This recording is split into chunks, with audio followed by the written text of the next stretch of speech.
Добро вечер во уште едно издание на емисијата Избори 2016. Овој пат, ова вечер со нас е господин Мартин Захариев, кандидат за пратеник од коалицијата предводена од СДСМ. Добро вечер и ви благодарам што се озвавте на поканата. Се надевам дека успешно ќе ги презентирате проектите кои што се опфатени во програмата План за живот во Македонија. И мора да напоменам, вие сте и портпарол на Социјалдемократска младина на Општинската организација на СДСМ овде во Куманово.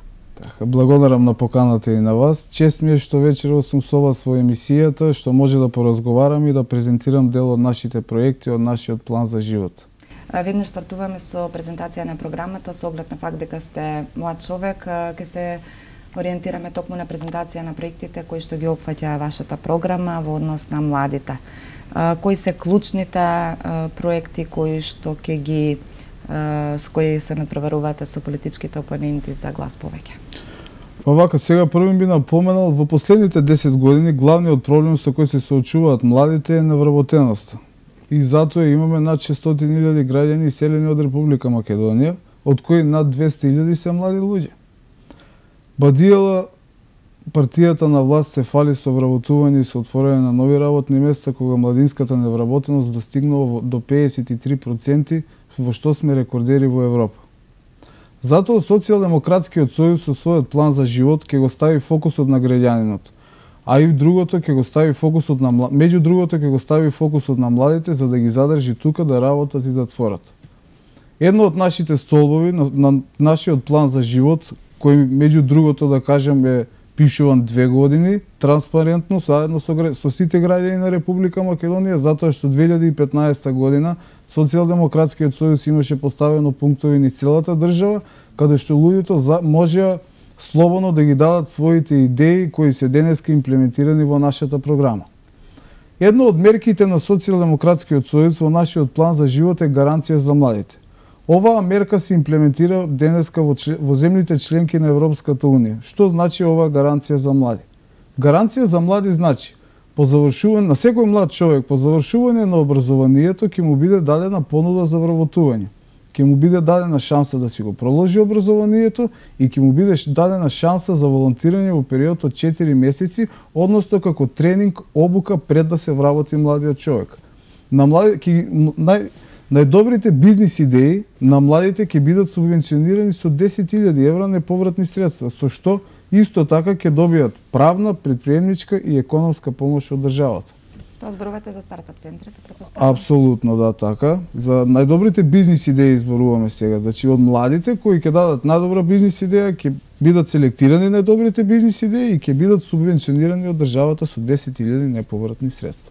Господине Захариев, нели сметате дека токму ова што го презентирате денеска и претпоставувам дека така и било 2 години е подготвувана програмата на СДСМ со собирање на идеи од граѓаните и дека овие проекти меѓу кои субвенции за вработување на млади се на некој начин прекопирани од она што го прави владеачкото мнозинство последниве години, меѓутоа еве со одредени промени.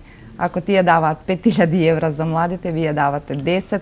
Нели сметате дека на овој начин или и тие исто така собираат, веќе со практика станава, мора да помене и нивната коалиција, да собираат идеи од граѓаните, тоа го прават неколку дана за изборни циклуси. Нели сметате дека на овој начин е прекопирање на нивните идеи на работа? Апсолутно сте во грешка, не е ова прекопирано, значи они има во нивната програма давање на 3.000 евра субвенционирање на бизнис идеи, од кои 500 евра ќе им ги земе државата, а подоцна истите тие 3.000 евра граѓаните ги враќаат со камати.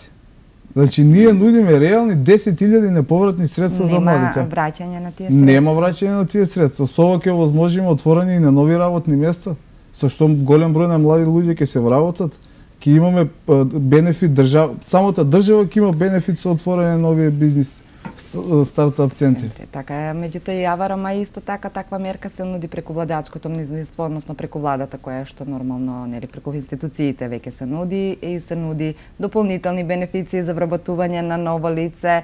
И исто така не одговоривте на прашањето во однос на собирањето на идеи, која што е навистина долгогодишна пракса на Апсолутно, јас како што кажав, јас пак ќе се вратам на она што го кажав за нашиот план за живот како е пишуван. 2 години собираме идеи од граѓаните и се имплементирани во нашата програма. Значи, оваа програма не е правена 1 или 2 месеци, туку темелно е работено да се изработи добар план за живот. И тоа ми беше прашањето, нели е прекопирање на идејата? Не е прекопирање, апсолутно, не е прекопирање, затоа што ние, како што кажав, од 2014 по изборите почнавме со пишување нова програма. 2015 почнавме со поставување на пунктови во низ целата држава, со што граѓаните тогаш ги дава идеите. Значи, ние од 2014 до ден денеска ги пишуваме овие мерки. Така оваа програма. Исто ДПМН ги прави 2013 циклусите, 2011 сите апсолутно, избори кои што да, биле они како велат, ДПМН вели да само никогаш не излегува со програма, така, се ние не излегуваме со програма, еве сега ние излегуваме со нашиот план за живот, и сега и добро е да се споредат програмите така и да се споредат со нивната програма, реално, што реално гледаме 10 години што не се случува во државата. Одиме на другите исто така проекти кои што се битни за младите, освен овие стартап центри со подршка нели на младите, кои други мерки се предвидени во програмата План за живот? Да, така, значи една од мерките исто така и субвенционирање на јавниот транспорт за младите невработени лица до 29 години. Со ова подразбира дека ќе зголемиме мобилноста на младиот човек, а меѓу другото ќе го зголемиме и активното барање на работа. Значи ова во делот за субвенционирање на јавниот транспорт. Младите мора да бидат од фокусот на образованието. Наставниците мора да бидат ослободени од административните обврски, од дневникот и така натаму останатите работи кои што ги работат, а да бидат сконцентрирани на учениците. За да имаме поквалитетно образование, мора наставниците да се фокусираат на ученикот, а не на административните работи. Тоа е една од мерките. Што се однесува до друго. Средношколците ќе добијат средношколска олимпијада. Што значи ова? Ова значи дека најдобрите ученици кои ќе бидат обучувани во текот на целата година, секоја година во месец мај или во месец јуни, во различен град ќе се одржи една средношколска олимпијада, а најдобрите средношколци кои ќе освојат медали, ќе бидат наградени од државата со спортска отпрема и ќе добијат стипендија на факултетите за физичко образование. Кои други мерки предвидувате за студентите? Постојат ли некои конкретни чекори со кои ќе го барате гласот на ова? Така да, значи ќе имаме размена на студенти од соседството во соработка со студентите со студентските организации, студентите ќе промовираме регионален проект со кој студентите ќе се разменуваат, односно по еден семестар студентите од Македонија ќе одат пример во Бугарија, а студентите од Бугарија ќе дојдат во Македонија, со што ќе имаме размена на искуства и запознавање со културата на едни со други. Исто така мораме да ги вратиме автономијата на студентските организации. Студентските организации мора да се тргнат од канџите на политичките партии. Затоа што тие се коректив на универзитетот и тие активно мора да учествуваат и да се борат за правата на студентите. Затоа мора да бидат автономни овие здруженија. Исто така и студентскиот парламент, како што гледаме во изминативе години и сега кога беа изборите, гледаме како во студентскиот парламент, затоа мора да биде тие тела да бидат независни, како што кажав, они се коректив и ќе бидат коректив за подобро функционирање на универзитетот. Тука малку ќе прекинеме со презентација, колку сте лично задоволни од она што го гледате на терен и колку во ек на кампања сме и може да се каже дека за сега добро поминува, една позитивна кампања може да се каже, се промовираат проекти од сите политички чинители вклучени во овој изборен процес. Апсолутно, кампањата е остана уште неполни 10 дена, да, уште 10 дена до крајот на кампањата. Кампањата оди супер од страна на Социјалдемократскиот сојуз, ние водиме позитивна кампања, не водиме негативна кампања. Секојдневно сме во непосредна близина со граѓаните, имаме средби со граѓани, одиме од врата на врата. Пријатно сме изненадени од атмосферата која што има од граѓаните.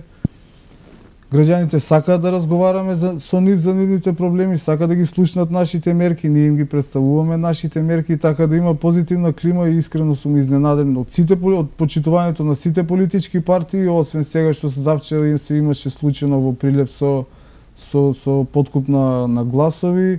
Генерално гледано кампањата е во ред, сите политички партии ги почитуваат сите оние норми така да се одбива во одлична атмосфера. А сепак мора да се постави она што ја разбранува македонската јавност и граѓаните во овој период на избори, иако се очекува дека со овие избори конечно ќе се стави крај на двегодишната криза која што ја има во Македонија, која несомнено има негативни ефекти врз целокупното работење на институциите, на системот и воопшто на животот на граѓаните.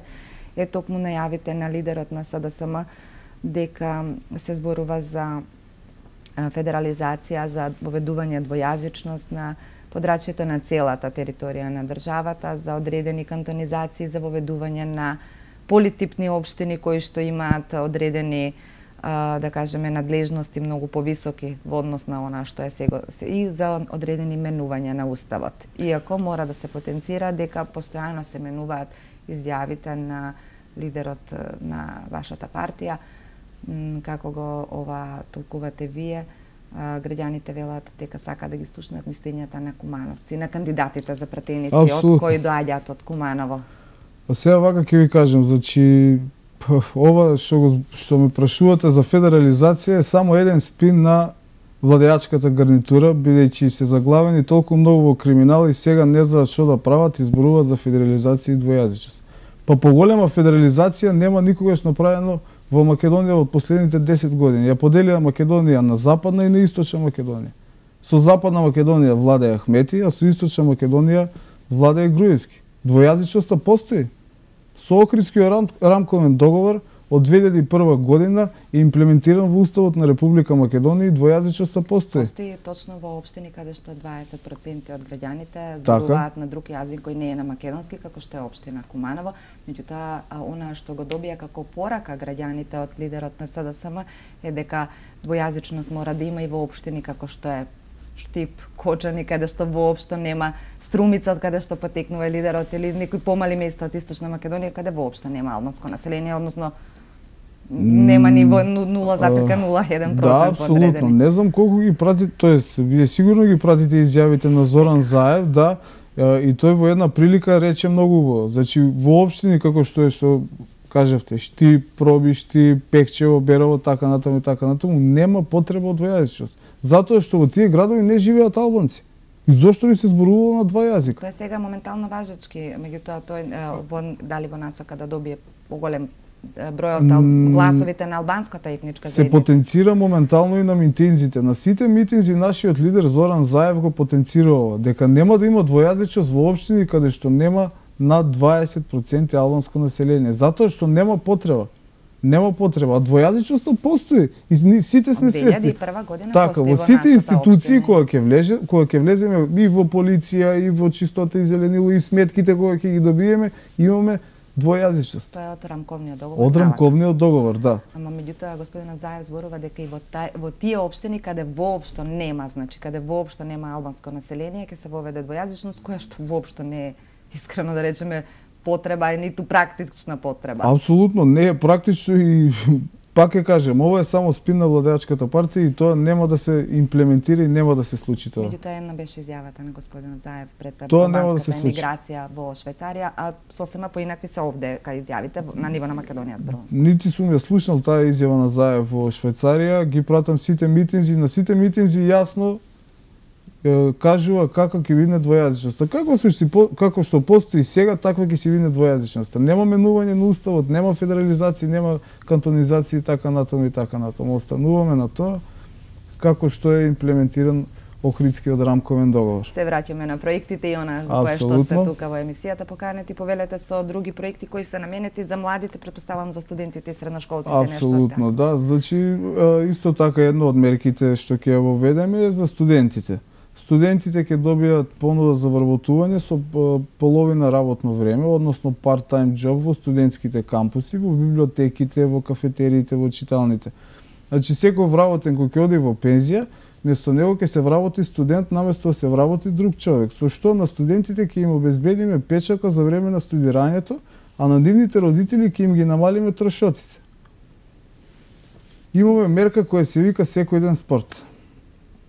Што значи ова? Ова значи дека младите, дека во средношколците и основците ќе им биде ставен акцент повеќе на физичката култура, со што ќе изградиме една спортска нација. ќе го вратиме спортскиот дух и квалитетот на спортот ќе го вратиме на едно високо ниво. Така. Други проекти кои што се клучни, не знам дали би ги споменале, оние со кои се борите со политичките опоненти на политичката сцена, оние што се ваши клучни проекти на зголемување на плата, просечна плата, зголемување на минимална плата. Значи така, Социјалдемократскиот сојуз за својата програма имаме зголемување на минималната плата на 16.000 денари, што значи до крајот на нашиот 4 годишен мандат ќе достигне до 16.000 денари. Ова нема да се случи во период од 6 месеци до 1 година, туку ќе оди прогресивно во период од 4 години. Исто така и зголемување на просечната плата на 30.000 денари. Но 30.000 денари на вистинска просечна плата. Некако денеска што имаме 20.000 денари.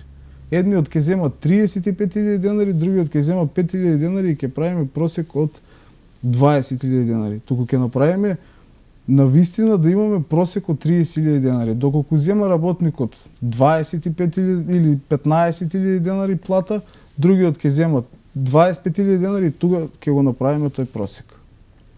Тоа е една од клучните мерки за кои борите. Тоа е една од клучните мерки, за која се бориме и која е одржлива. Значи пари во буџетот има. Чим успеале да изнесат 5 милиарди од државата, нашата држава е богата. Имаме пари во државата. Тоа ништо не е докажано, ќе се борите на другиот начин. Веројатно преминуваме и на проектите кои што се има дел во програмата кои се однесуваат и на Куманово. Апсолутно. Кои што се исто така се кажуваат доста често на митинзите. Тоа се 3 клучни проекти со кои се борите со вашите опоненти од втората изборна единица. Така, значи имаме 3 клучни проекти затоа што многу му должиме на Куманово последните 10 години. Едно од клучниот проект е решавање со водоснабдувањето, односно капитална инвестиција цевковод кој што ќе биде од Браната Липкова до Куманово. Вториот клучен момент е довршување на гасификацијата во Куманово. И третиот клучен момент е справувањето со цврстиот отпад и дислокација на сегашната депонија. Тие се 3 клучни проекти кои ќе се решат во првите 3 месеци од нашето владење. Така. Освен овие проекти, сакам да ве прашам дали сте задоволни од поставеноста на младите кандидати, односно на луѓето како вас што сте млади на изборните листи воопшто овде во Македонија и на политичките представници. Сметате ли дека од вашата листа и дали ги разгледавте и другите листи, претпоставувам дека сте ги виделе нешто? Апсолутно, да. Исто се задоволни од местата на кои што се поставени, сметате ли дека на младите треба да им се даде шанса, зборувам за политичките партии, вклучително вашата и сите останати? Значи, ние како Социјалдемократски сојуз во нашиот статут имаме напишено дека според нашиот статут 20% од младите треба да бидат застапени на листите. Сега не можам јас да се ставам во прв план меѓу квалитетни луѓе како што се министерот Оливер Спасовски, Максим Димитриевски и Лидија Тасевска. Тоа се искусни луѓе кои заслужиле да бидат во првите 10 на листата. Исто така ако ја разгледаме и листата на нашите политички опоненти, на исто место и председателот на УМС на ВМРО ДПМН е Марија Цветковски на 18-то место. Ова представува за мене лично една лична промоција и еден чекор напред на политичката сцена, која допрва ќе ме чека во животот. Кои проекти уште ви остануваат за решавање на барањата, да кажеме, на студентите и со кои што се борите за гласовите помеѓу помладата популација од Македонија? Така, значи сега би малку говорел за една мерка која е во делот на културата, се вика Младински патувачки театар. Ќе формираме патувачки младински театар кој ќе биде составен од млади студенти кои ќе патуваат, ќе бидат финансирани од буџетот на Република Македонија и во главном ќе одат во руралните и во помалите средини, во помалите градови во Република Македонија со оглед на тоа што таму малце послабо е развиена културата и имаме помалку културно образовани настани, така да овој подвижен младински театар ќе им даде шанса голема на младите за нивна лична промоција во делот на културата.